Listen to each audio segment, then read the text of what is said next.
आप देख रहे हैं नमस्कार सिटी। मैं आपके साथ काशिफ सुल्तान। और आज हम मिलवाने वाले हैं आपको एक ऐसी शख्सियत से जिन्होंने कानपुर विधानसभा में बहुत से ऐसे सामाजिक कार्य किए हैं जिसके लिए उन्हें बहुत ज़्यादा याद किया जाता है और लोगों में उनकी अच्छी खासी पैठ बनी हुई है। जी हाँ, वो ही शख्सियत जो भाजपा सरकार में राज्य मंत्री भी रह चुके हैं। तो चलिए मिलवाते हैं आपको हम ठाकुर संजय सिंह जी से। सर, आपका स्वागत है बहुत बहुत हमारे न्यूज़ चैनल नमस्कार सिटी में। आज हम जो आपसे मिलने आए हैं वो इसलिए कि अभी जो लोकसभा के इलेक्शन हुए हैं उसमें आप नज़र नहीं आए। धन्यवाद आपका। मैं लोकसभा इलेक्शंस में प्रत्यक्ष रूप से नज़र इसलिए नहीं आया क्योंकि मेरी अभी 2 महीने पहले ही बाईपास सर्जरी हुई थी। तो मैं स्वास्थ्य लाभ अभी घर पे ही ले रहा था। लेकिन मैं अप्रत्यक्ष तौर पे मैंने अपने जितने भी पार्टी के कार्यकर्ता हैं और जो खानपुर क्षेत्र के लोग हैं उनसे फ़ोन पे वार्ता करके उनको अपने घर बुलाया, वो लोग मेरे घर आए। तो उस माध्यम से मैंने पार्टी का प्रचार किया, लोगों को जागरूक किया, पार्टी की नीतियों के बारे में बताया और त्रिवेंद्र सिंह रावत की उनके मुख्यमंत्री काल की उपलब्धियों के बारे में बताया। तो इस माध्यम से मैंने पूरा प्रचार किया, लेकिन मैं प्रत्यक्ष तौर पे हाँ, इस मैं स्वास्थ्य के कारणों से मैं चुनाव में शामिल नहीं हो पाया था। अच्छा सर, जैसा कि त्रिवेंद्र सिंह रावत जी पूर्व मुख्यमंत्री रह चुके हैं, उसके बाद उन्हें हटाकर दूसरे मुख्यमंत्री को लाया गया और अब अचानक ही जो 2 बार से विजेता रहे हैं लोकसभा हरिद्वार से निशंक जी, उनके बजाय त्रिवेंद्र सिंह जी को लाया गया। तो थोड़ा सा ना लोगों को समझ नहीं आया ऐसा किया क्यों गया।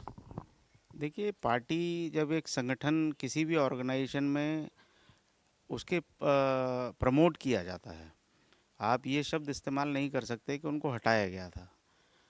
उनको किसी और काम के लिए ड्यूटी दी गई उनको, उनकी जगह किसी नए चेहरे को लेके आए गए। वो पार्टी की उस समय की रिक्वायरमेंट रही होगी, जैसा पार्टी के शीर्ष नेतृत्व ने सोचा होगा।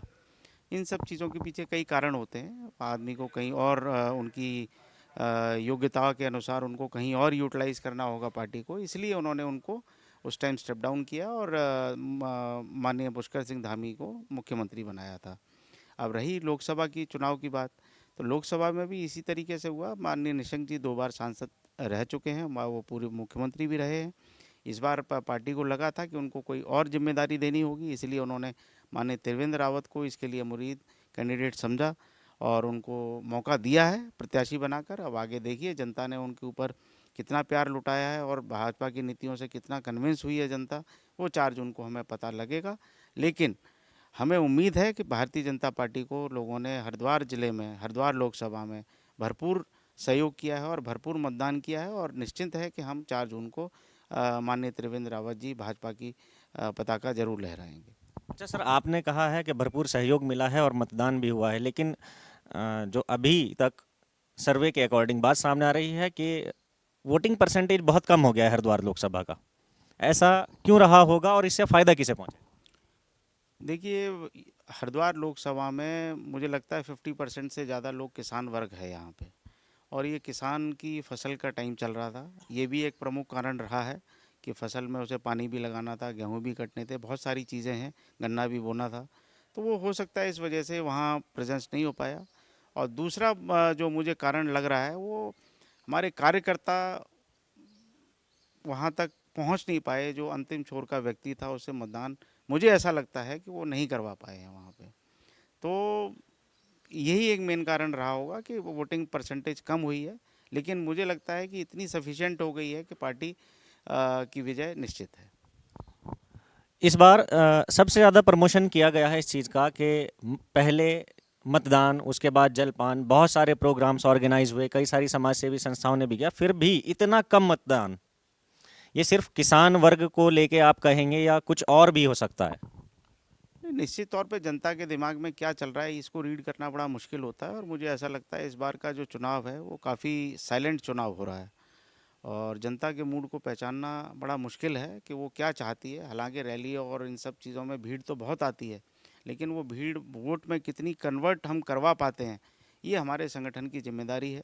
अब उस जिम्मेदारी में कहीं ना कहीं तो चूक हुई होगी जिसकी वजह से ये मतदान कम हुआ है।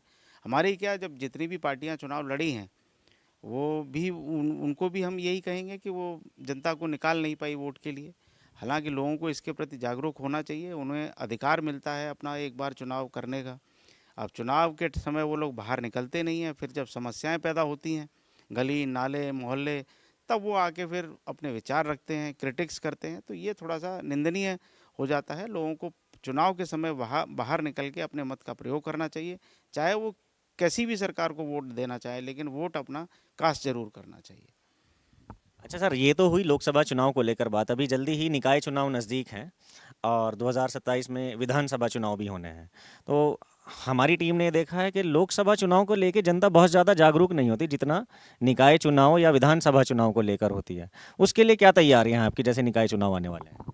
देखिए, लोकसभा में परसेप्शन ये है कि माननीय मोदी जी का प्रचार और मोदी जी की जो कार्यशैली है वो पूरे विश्व में विख्यात हो चुकी है अभी।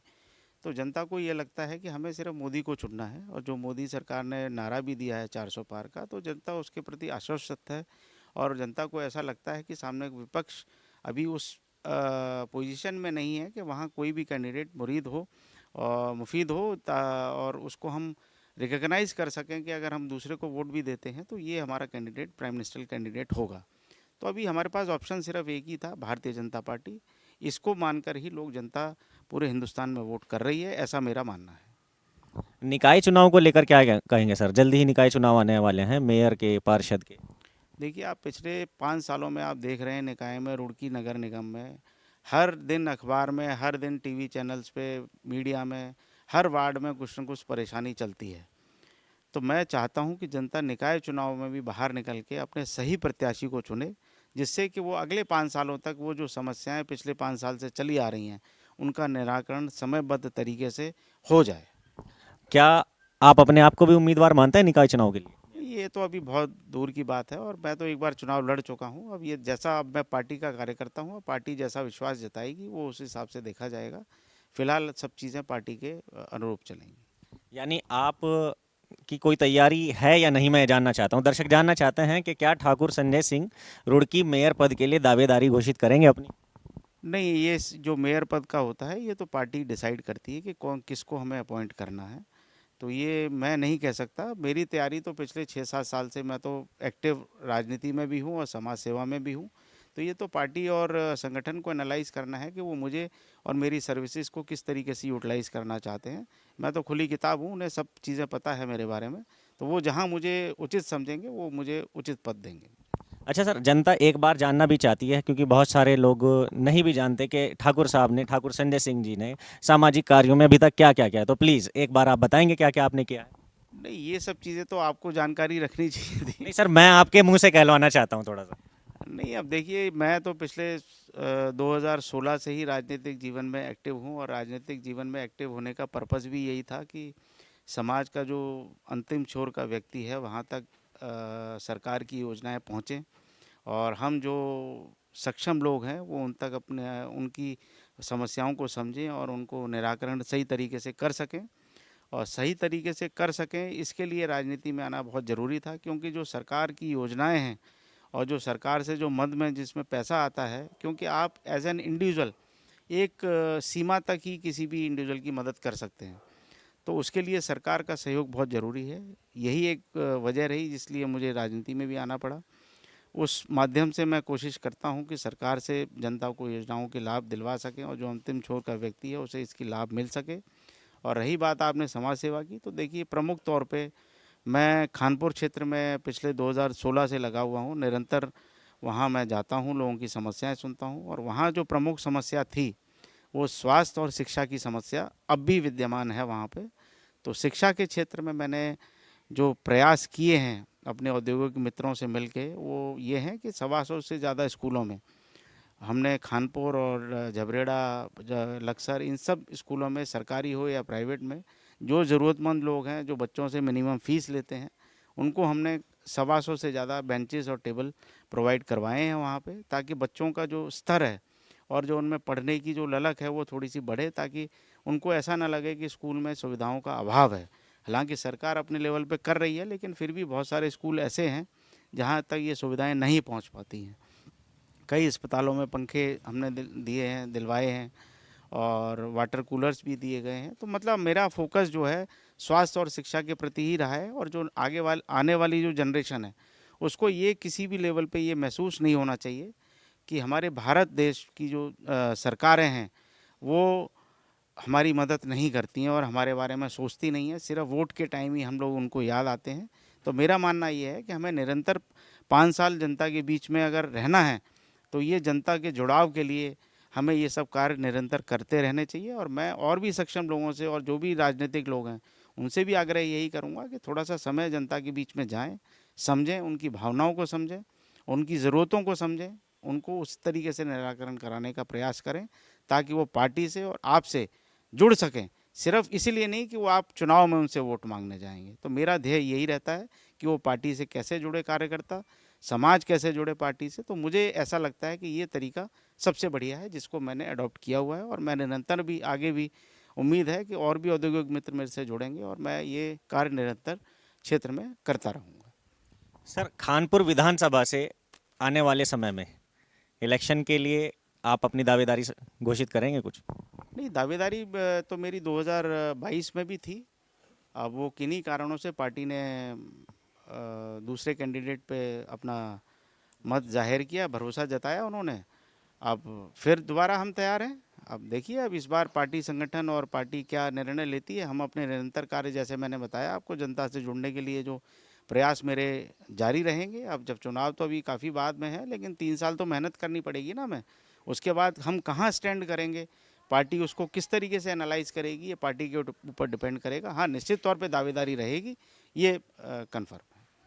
कड़ी में मैं एक बात और कहना चाहूँगा, जैसे अभी मैंने टेबल बेंचेस की बात बताई आपको, उससे थोड़ा सा और आगे चल के हमने और भी कुछ चीज़ों में मदद की। जैसे हमने 3 थानों में बोलेरो गाड़ियाँ दिलवाई और मोटरसाइकिल्स भी अभी दिलवाई हैं और तालाब सफाई के लिए भी हमने फ़ंड दिलवाया। डीएम कार्यालय में जो विकलांग जो लोग जाते थे वहाँ पे, जो बेचारे चल नहीं पाते थे, डीएम कार्यालय का एरिया बहुत बड़ा है, तो उनको हमने एक ई कार्ड भी दिलवाई अपने माध्यम से वहाँ पे।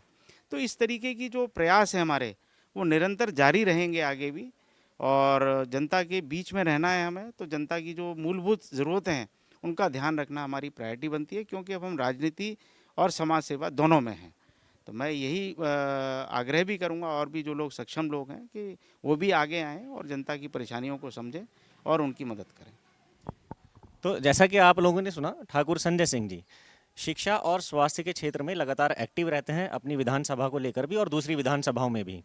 और उनका कहना है कि मूलभूत सुविधा है जो कि मिलनी चाहिए लोगों को, और एक सबसे अच्छी बात है कि अपनी पार्टी के लिए और अपनी जनता के लिए हमेशा काम करने वाला कैंडिडेट कामयाब हो जाता है। वो कोई भी रीज़न रहा हो कि अब से पहले विधानसभा के तौर पे, जैसा कि ठाकुर साहब ने अभी हमें बताया कि पार्टी ने अदर कैंडिडेट पे भरोसा जताया और उन्हें टिकट दिया, लेकिन इनका मानना है कि हम जीतें या हारें या हमें टिकट हो ना हो, लेकिन अपनी जनता के बीच रहना चाहिए, लोगों के साथ जुड़े रहना चाहिए और निरंतर कार्य करते रहने चाहिए। और एक अपील इन्होंने ये भी की है राजनीतिक और औद्योगिक क्षेत्र से जुड़े लोगों के लिए कि वो भी आगे आएँ और ज़रूरतमंद लोगों की शिक्षा और स्वास्थ्य के क्षेत्र में मदद करते रहें। तो सर, बहुत अच्छा लगा और बहुत बहुत धन्यवाद। आगे